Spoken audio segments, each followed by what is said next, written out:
now.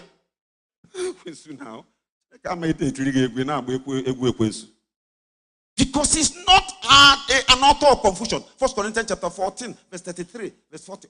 Let everything be done orderly. He is not an author of confusion. So people of God, you will discover that why I am saying that in team bonding, in team building, nobody is idle. EJ go Matthew, gospel today. Every chineke child gifts. When do you 5? When do you 3? When do you 1? Onye 1, jen all long way. Sina mongoka. Every time, every okoro if ojegol, nenu chukum kane. In fact, Anna Magwandi must not know Ghana, dear farm, for ya much yent. Because if only Quabri for Wasalanam, Chineko na ako, on a guru neighbor okoro. Man, no, if you now, see, I know you. That is a fake knowledge, devilish knowledge. Because he said, I fear you. And that is why I went and kept. I said, that is a negative fear. Because obone na atumma de egwu eziokwu. O ife ogwa gi make yeme. Obone egwu di n'ime gi eziokwu. Imeje debe. And that is why I equally know that banking is spiritual. Banking is of God. Akaba Chineke kuleba say, ni ke ewuli eje na bank. Ye debe mu ko muta. Manu ngo gi na ekusi na bank adro ma na etinye ego eba. So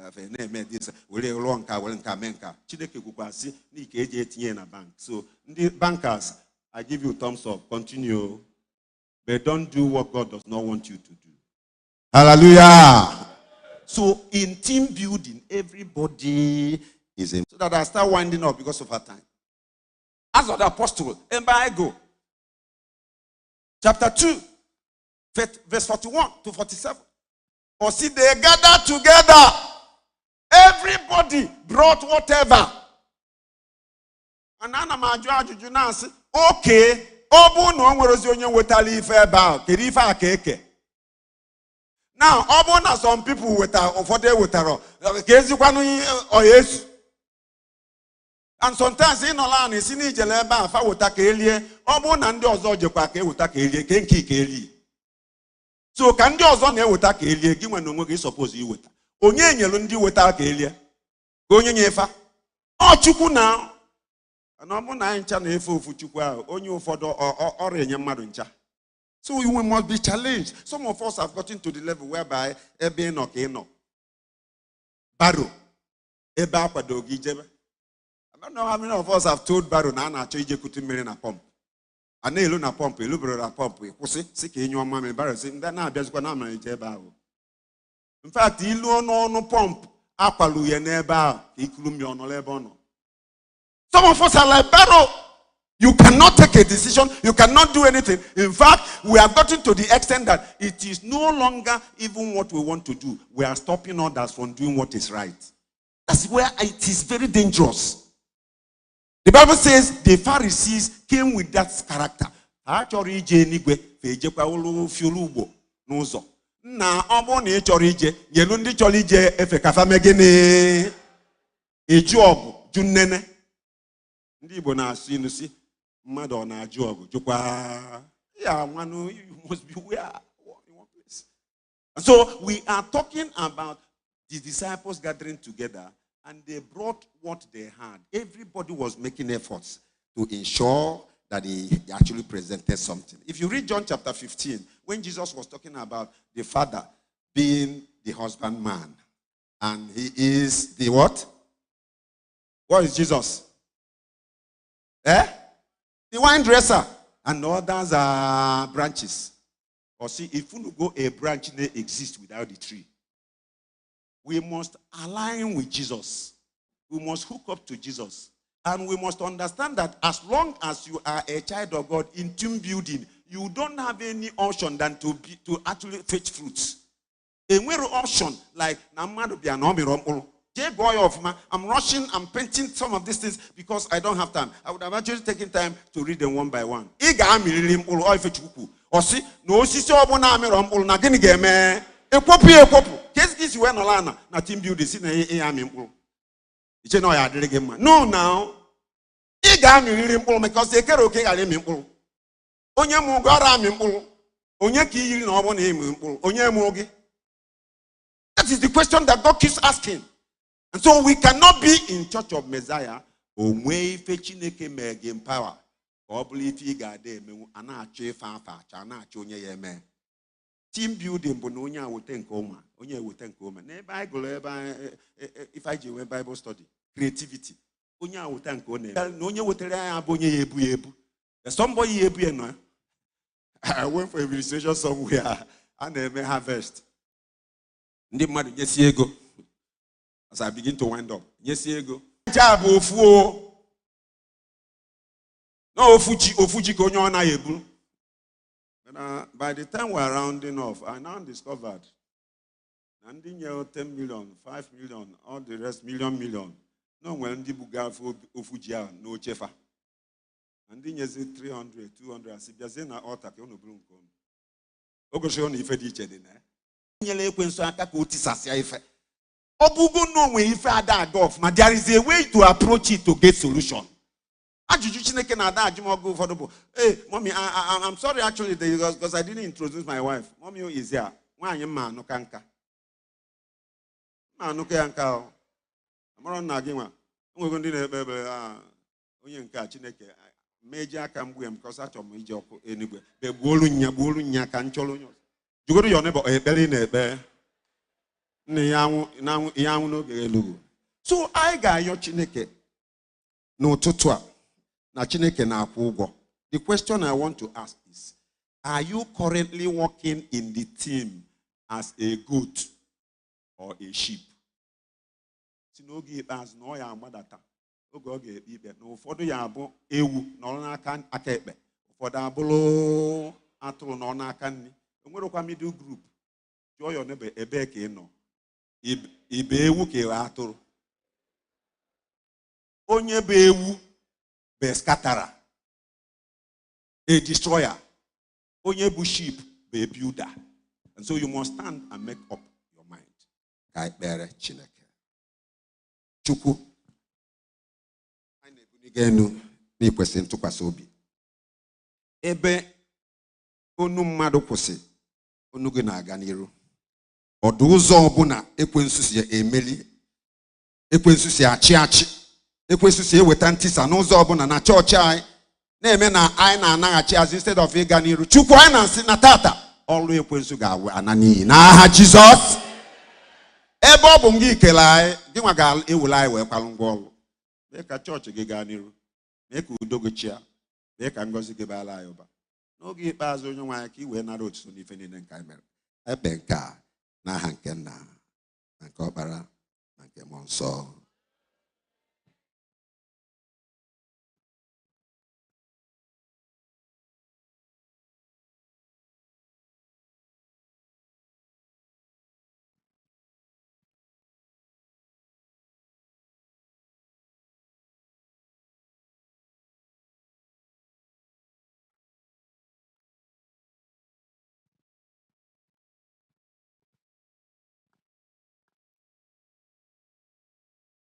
Onye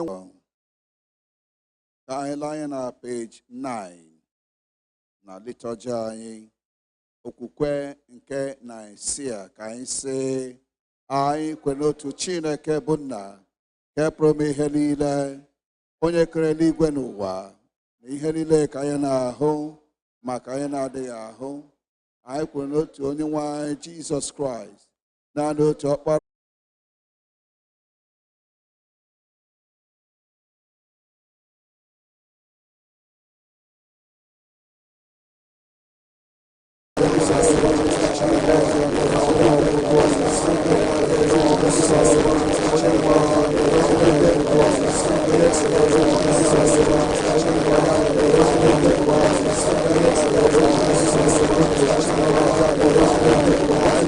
ka nzukọ nke Kraịst wee gaa n'iru kwesị rịọ Chineke o wepụ ihe ọbụla bụ ihe ga-eme ka ị ghara n'isoro na ndị ga-alụkọta ọlụ n'otu iji mee ka chọọchị Mesaya wee gaa n'iru. Rịọ Chineke o wepụ ya ka arabụ atụ nke na-eme ka anyị na-enwe nghọtahie nke na-eme ka anyị wee ghara n'ime ihe ka anyị si kwesị ime. Rịọ Chineke o wepụ ya na ndụ anyị ka anyị n'otu wee fee Chineke ofufe n'ime mmụọ na eziokwu, ka anyị na-wee jere Chineke ozi, ka anyị na-wee mee ka chọọchị a wee gaa n'ihu kwesị kwesị. Mgbe anyị mere nke a, anyị na-ga-enweta ngọzi na anyị ezukọta onye nwe anyị n'iru gị n'ụtụtụ a, wee chọọ onwe anyị n'iru gị dịka aja nke a chọrọ gị. Anyị wee na-arịọ gị onye nwe anyị n'ụzọ ọbụla dị iche iche, bụ ụzọ anyị si wee na-agba iche iche. Onye nwe anyị asị onye nwe anyị ka iwepụ ya na ndụ anyị, na nyere ya aka ịlekọta ọrụ n'otu, ka e nwee ike fee ego ofufe onye nwe anyị, ka i wee gọzie anyị. Anyị eche ebe anyị na-azụ ahịa na ebe anyị na-alụ ọrụ. Onye nwe anyị arịọ onye nwe anyị n'ime izu ụka nke a, ihe ga-agara anyị ka ọma n'aha Jizọs. Onye nwe anyị n'ime izu ụka, onye nwe anyị ga-agọzi ebe anyị na-azụ ahịa. Onye nwe anyị n'ime izu ụka anyị, onye nwe anyị ga-esi na amara baa na amara, anyị ga-esi n'otuto baa. Ụmụ nwoke anyị na Chineke dị n'udo n'otu arụ ahụ site n'obe ya. Anyị na-ezukọ n'aha ya, na-eketa oke n'udo ya. Udo nke onye nwe anyị dịrị unu mgbe niile. Ka anyị kerekọta ibe anyị ekele nke udo.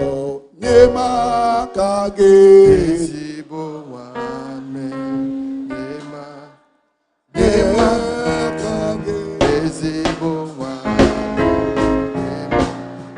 nye m aka gị, nwanne, nye m aka gị, ezigbo nwanne, nye m aka gị, ezigbo nwanne, nye m aka gị, nye m aka gị, nye m aka gị, ezigbo nwanne,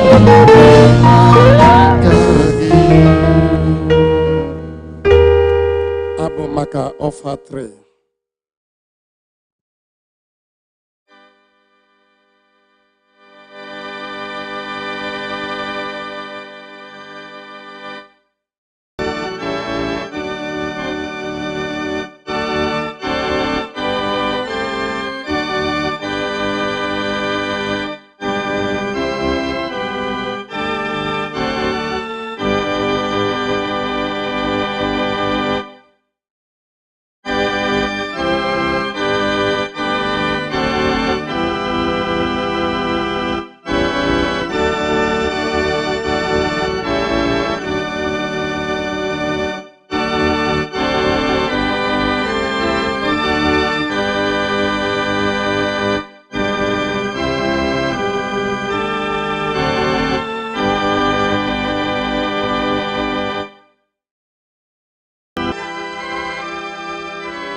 onye nwe anyị nọnyere unu. Ka anyị jee na page 21. Onye a gọziri agọzi ka ị bụ onye nwe anyị Chineke nke ihe niile kere eke. Si n'obiọma gị anyị nwere acha nke a inye nke ala mepụtara aka mmadụ wee mekwa ya. Ọ ga-abụrụ anyị achịcha nke ndụ.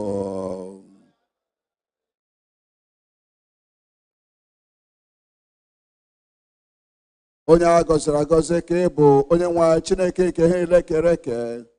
Si n'obiọma gị anyị nwere mmanya nke a inye mkpụrụ nke osisi vaịn nakwa ọlụ aka mmadụ. Ọ ga-abụrụ anyị ihe ọṅụṅụ nke mmụọ.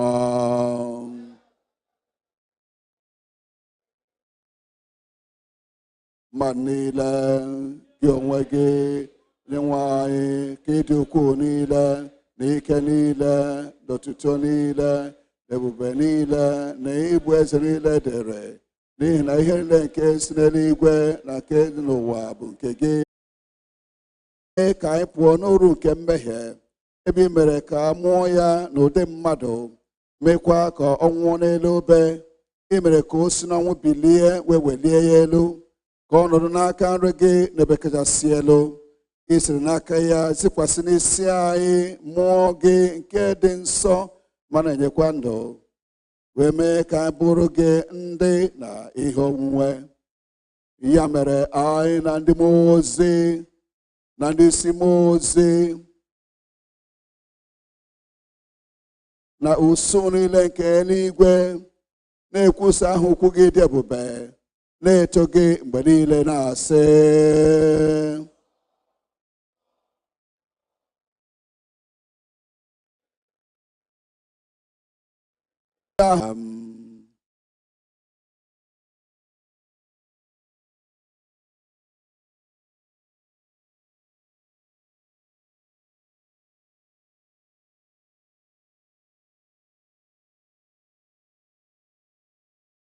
ya mere anyị na-ekwusa ihe omume nke okwukwe. Kraịst anwụwo, Kraịst ebiliwo, Kraịst ga-abịakwa ọzọ. Ya mere nna anyị nke eluigwe, anyị ya dị ike na arịgo n'eluigwe dị ebube, ebe anyị na-ele anya ọ ga-abịa ọzọ n'ebube. Anyị ji achịcha nke a na iko nke a na-eme emume otu aja ya ahụ zuru oke, nara si n'aka ya bụ nnukwu onye isi nchụaja anyị aja ekele n'ụtụtụ wee kpee ekpere maka mbịarụ nke obi umeala. Ka anyị lesị anyị azọbanyeghị ụkwụ ịbịara tebụl gị, onye nwe anyị onye ebere, dịka ntụkwasịrị obi n'ezi omume onwe anyị, kama ntụkwasịrị obi n'ọtụtụ ebere ukwu gị. Anyị ekwesịghị ịtụtụkọ nri n'okpuru tebụl gị, ma gị bụ otu onye nwe anyị ahụ, onye nwe ime ebere mgbe niile. Ya mere kwee onye nwe anyị onye amara, ka anyị si otu a ruo arụ nke Jizọs Kraịst bụ ọkpara gị hụrụ n'anya, ka anyị sikwa otu a ṅụọ ọbara ya, ka anyị wee biri n'ime ya, ka ya onwe wee birikwa n'ime anyị mgbe niile. Amen.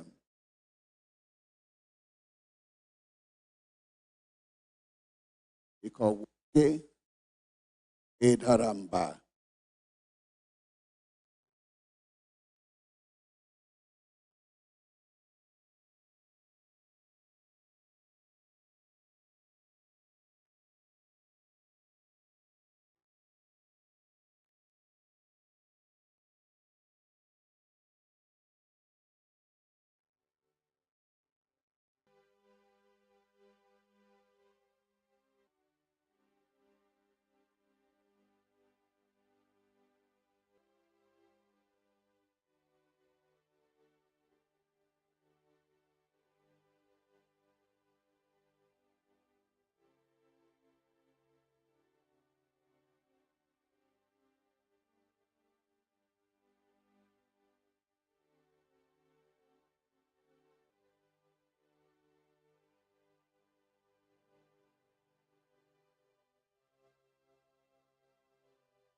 113.